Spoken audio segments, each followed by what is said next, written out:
बात कर रहा है एसआईएफ की। तो एसआईएफ सर क्या है? सबसे पहले तो ये समझाइए। देखिए, आप इस वक्त अगर म्यूचुअल फंड में या मार्केट में पैसा लगाते हैं तो हुँ, डायरेक्टली शेयर खरीदते बेचते हो अपनी जगह है। हुँ, लेकिन अगर आप कोई सिस्टमेटिक तरीके से, कोई प्लान तरीके से पैसा लगाते हैं तो आपके पास ऑप्शन क्या है? एक म्यूचुअल फंड है। हुँ, आप कोई भी म्यूचुअल फंड में जाके पैसा लगाएं, जी। जो आप 100 200 500 रुपए से लेके कितना भी लगा सकते हुँ, हैं। हुँ, दूसरा तरीका है कि आप पीएमएस में पैसा लगाएं। जो भी म्यूचुअल फंड या फिर ब्रोकर्स अपने पीएमएस चलाते हैं, सेबी रजिस्टर्ड पीएमएस है, पोर्टफोलियो मैनेजमेंट सर्विसेज, उसके जरिए पैसा लगा सकते हैं। तीसरा एआईएफ, हुँ, ऑल्टरनेटिव इन्वेस्टमेंट फंड्स। ठीक है, ये 3 तरीके से पैसा लगा सकते हैं। अब जो एसआईएफ आया है उसका नाम है स्पेशलाइज्ड इन्वेस्टमेंट फंड।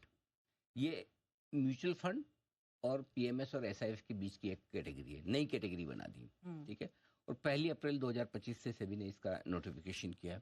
अब इसमें मिनिमम आपको पैसा लगाना है 10 लाख रुपए। 10 लाख रुपए से आप पैसा लगाना शुरू कर सकते हैं। जी। आ, इसमें ये सबसे बड़ा फायदा ये है कि ये फ्लेक्सिबल है और थोड़ी सी एडवांस तरह की इन्वेस्टमेंट स्ट्रेटजी है जो एसआईएफ में आपको मिलती है। हुँ, हुँ, इसमें होता ये, आप long short equity, sector rotation, hybrid strategy, जिसको मैं आगे विस्तार से आपको समझाऊंगा, अलग अलग तरीके की स्ट्रेटेजी के साथ आप स्पेशलाइज इन्वेस्टमेंट फंड में निवेश कर सकते हैं। और सबसे बढ़िया और सबसे इम्पोर्टेंट चीज़, जो सबसे नई चीज़ है, वो ये है कि इसमें जितनी भी नेट एसेट्स हैं, से सपोज किसी फंड की नेट एसेट्स 1 लाख करोड़ है, हुँ, तो उसको 25,000 करोड़ रुपए तक का डेरिवेटिव एक्सपोजर मिलता है, जो वो चाहे तो शॉर्ट पोजीशन भी बना सकते हैं। हुँ, ये पहला और एकमात्र ऐसा प्रोडक्ट है इंडिया में लोकल म्यूचुअल फंड्स के लिए जहां पर वो शॉर्ट भी कर सकते हैं चाहे तो। हुँ, लॉन्ग शॉर्ट दोनों है। लॉन्ग तो होता ही होता है नेचुरली, लॉन्ग के बगैर तो शॉर्ट आप कहाँ से करेंगे? बिल्कुल। कुछ ना कुछ कहीं न कहीं इन्वेस्टमेंट तो करेंगे, लेकिन शॉर्ट करने का भी इसमें तरीका है। और इस तरह के प्रोडक्ट लॉन्च करने के लिए आपको म्यूचुअल फंड को सेबी से मंजूरी लेनी होती है। ये म्यूचुअल फंड्स के अंतर्गत ही ये प्रोडक्ट्स लॉन्च किए जा रहे जी, तो इसको तो समझ लिया सर हमने, लेकिन इसकी ज़रूरत पड़ी क्यों? हैं। इसकी जरूरत सिंपल इसलिए थी कि देखिए, कुछ एक तो बहुत छोटे इन्वेस्टर होते हैं, हुँ, वो छोटा हो या बड़ा अमाउंट, जिनको म्यूचुअल फंड के जरिए लगाना है, 100 हुँ, 200 500 हुँ, हज़ार 5,000, जो भी अमाउंट लगाना वो लगा सकते हैं। हुँ, कुछ बड़े इन्वेस्टर्स होते हैं, एचएनआई, अल्ट्रा एचएनआई, हुँ, वो कहेंगे भाई मैं पीएमएस करूंगा। पीएमएस के लिए 50 लाख रुपए के इन्वेस्टमेंट की जरूरत होती है। और एआईएफ, ऑल्टरनेट इन्वेस्टमेंट फंड्स के लिए 1 करोड़ मिनिमम अमाउंट है। हुँ, वहाँ 1 करोड़ मिनिमम है, इधर 50। अब हो क्या रहा था, ये 0 से 50 लाख वाली लिमिट में है ना, बहुत सारे ऐसे इन्वेस्टर्स भी हैं जो थोड़े एस्पायरिंग है, थोड़े ज़्यादा रिस्क लेना चाहते हैं, ज़्यादा उनके पास ठीक ठाक पैसा है, लेकिन उनके पास ऐसा कोई प्रोडक्ट था नहीं। हुँ, तो इस कैटेगरी में म्यूचुअल फंड्स के रेगुलेशन थोड़े से बड़े स्ट्रिक्ट हैं कि आप ये नहीं कर सकते, वो नहीं कर हुँ, सकते हैं। हुँ, ठीक है, और उनके पास लॉन्ग शॉर्ट पोजीशन बनाने का ऑप्शन नहीं है। हुँ, पर्सनली आदमी अपनी लॉन्ग शॉर्ट पोजीशन बना लेता है, हुँ, बड़े फंड्स में बना लेता है, हुँ, लेकिन पीएमएस में भी बना लेता है। तो इसीलिए पीएमएस और एआईएफ के नियमों के में आसान तो है, लेकिन उसमें अमाउंट आपको बड़ा चाहिए। साथ ही पीएमएस और आईएफ में थोड़ी सी ट्रांसपेरेंसी की कमी भी है। तो ये एसआईएफ, ये सारी की सारी जो चीज़ें, ये गैप भर देता है, हुँ, थोड़ी फ्लेक्सिबिलिटी देता है, थोड़ा ज़्यादा अमाउंट आपको लगाने की ऑप्शन देता है, और हुँ, थोड़ा ज़्यादा रिटर्न कमाने की एक्सपेक्टेशन भी देता है। बेसिकली जो लोग है ना, ट्रेडिंग से इन्वेस्टमेंट वाली माइंडसेट के बीच में है, हुँ, उन लोगों के लिए परफेक्ट प्रोडक्ट है। एक क्या है, बिल्कुल 100% इन्वेस्टमेंट वाली माइंडसेट जो होती है, हुँ, वो आपके सीधा सीधा आपका पैसा लगाते हैं म्यूचुअल फंड में। हुँ, लेकिन एक एआईएफ और पीएमएस, जो एचएनआई, अल्ट्रा एचएनआई, ज़्यादा पैसे वाले, हुँ, लेकिन बीच के कुछ लोग ऐसे हैं जो थोड़ा सा एक्स्ट्रा पैसा बनाना चाहते हैं, थोड़ी सी ट्रेडिंग वाली माइंडसेट भी होती है। तो ये एसआईएफ ऐसा है जहां आप इन्वेस्टमेंट भी कर रहे हैं, साथ ही फंड आपके लिए लॉन्ग शॉर्ट पोजीशन भी बना रहा है, हुँ। जरूरत पड़ने पर शॉर्ट भी कर रहा है, और पूरे रेगुलेटेड एनवायरनमेंट में है, तो इसलिए रिस्क भी कम होती है। तो इसीलिए ये इतना पॉपुलर हो रहा है सर? पॉपुलर होने के पीछे वजह यही है कि एक रिटेल इन्वेस्टर और एचएनए इन्वेस्टर हुँ, दोनों के बीच में एक कुछ और भी इन्वेस्टर हैं। हुँ, ऐसा नहीं कि एक इन्वेस्टर ऐसा है जो 1,000 5,000 रुपए डालने वाला है, एक इन्वेस्टर सीधा 50 लाख 1 करोड़ डालने वाला है। हुँ, बीच में बड़ा अमाउंट है। तो 10 लाख 15 लाख 20 लाख 25 लाख डालने वाले इन्वेस्टर्स के लिए ये एक बहुत ही बेहतरीन प्रोडक्ट है। इसमें आप लमसम एक मुश्त पैसा लगा सकते हैं। और अच्छा, इसका टैक्सेशन भी म्यूचुअल फंड्स की तरह ही है, चाहे इक्विटी और डेट, जिस तरह का आप फंड ले रहे हैं हुँ, उसी तरह का आपका टैक्सेशन होगा, तो टैक्सेशन बेनिफिट मिल जाते हैं। अच्छा, एक्सपेंसेस रेशियो आपका बिल्कुल म्यूचुअल फंड की तरह ही है।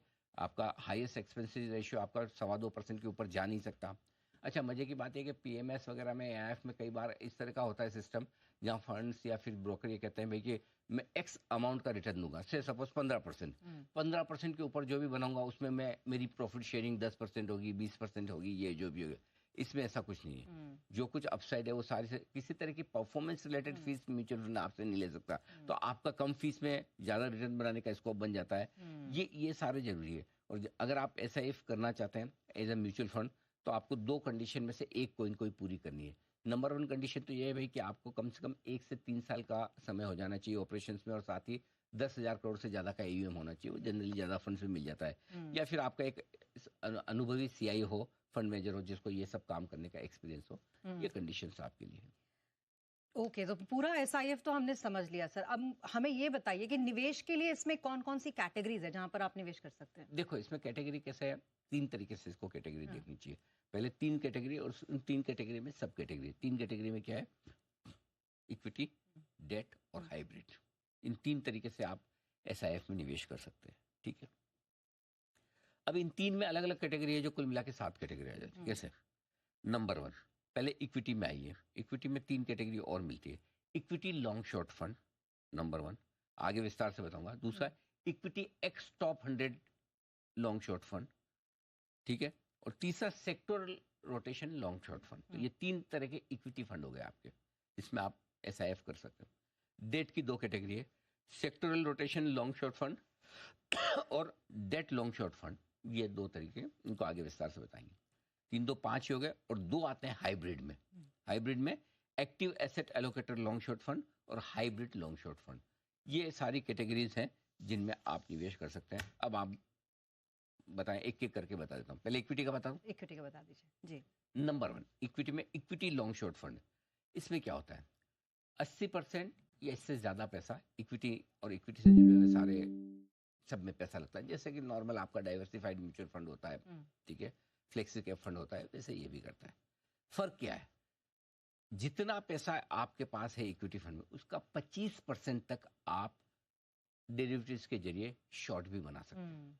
से सपोज मैंने 10 स्टॉक लिए, लेकिन मुझे लगता है ये 10 स्टॉक तो मैं लॉन्ग कर रहा हूँ, लेकिन सामने मुझे ये 3 स्टॉक खराब लगते हैं, मैं 3 स्टॉक 2 स्टॉक शॉर्ट भी कर सकता हूँ। तो मेरे पास में अगर 1,000 रुपए का AUM है, मैं 250 रुपए तक के दूसरे स्टॉक शॉर्ट भी कर सकता हूँ। तो मुझे लॉन्ग और शॉर्ट दोनों का बेनिफिट मिलता है। ये equity long short fund. Number 2, equity x top 100 long short fund. X top 100 मतलब क्या है? जो टॉप 100 मार्केट कैप वाली कंपनियां हैं, निफ्टी की और बाकी उनको छोड़ दीजिए। 101 से जितनी भी कंपनियां हैं, आप उन कंपनियों में इन्वेस्ट करते हैं। मिनिमम आपका 65% इक्विटी में इन्वेस्ट होना चाहिए। 65 से ज्यादा भी जा सकता है, मिनिमम 65 होना चाहिए, तभी वो इक्विटी फंड माना जाएगा।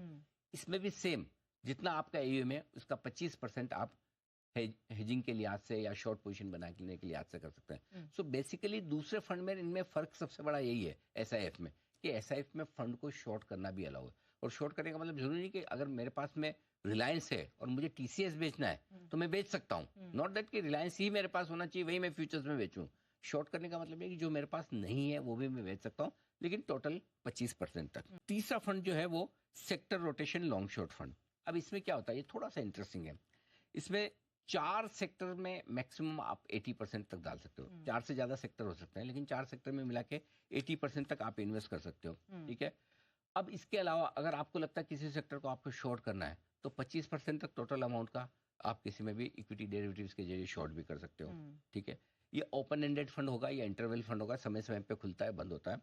आमतौर पर इसकी NAV डेली बेसिस पे होती है, और AMC की जो भी कंडीशंस होती है उसके हिसाब से आप रिडेम्पशन कर सकते हैं। और इसमें बेसिकली ये है कि लॉन्ग शॉर्ट व्यू के साथ टेक्निकल एलोकेशन किया जाता है। ये सेक्टर मुझे ज़्यादा अच्छा लग रहा है, यहाँ लॉन्ग पोजीशन बना दी। फॉर एग्जांपल, ट्रम्प का डर है, आप IT सेक्टर को शॉर्ट कर दोगे।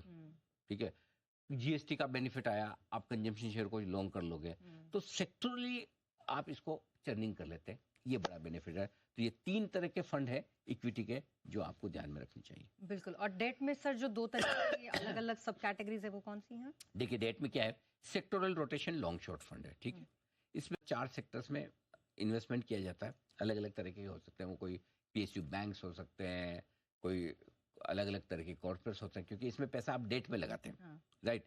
तो वहां पर आपको जो पहला है वो आपका डेट लॉन्ग शॉर्ट फंड, माफ कीजिएगा, सेक्टोरल लॉन्ग शॉर्ट फंड जो है, इसमें 80% तक का आपका इन्वेस्टमेंट जाएगा अलग अलग सेक्टर्स में। और इसमें भी सिमिलरली डेरिवेटिव्स के जरिए आप 25% तक शॉर्ट पोजीशन बना सकते हैं, बेसिक वही है, फर्क इतना है कि यहाँ इक्विटी के बजाय पैसा डेट में इन्वेस्ट होता है। दूसरा है आपका डेट लॉन्ग शॉर्ट फंड, ये भी बड़ा पॉपुलर हो रहा है। इसमें क्या होता है कि पहले वाले में आप अलग अलग सेक्टर में पैसा लगाते हैं, इसमें अलग अलग ड्यूरेशन में पैसा लगाते हैं कि भाई कोई 1 साल के पेपर में इन्वेस्ट किया, 5 साल के में किया, 20 साल वाले में किया।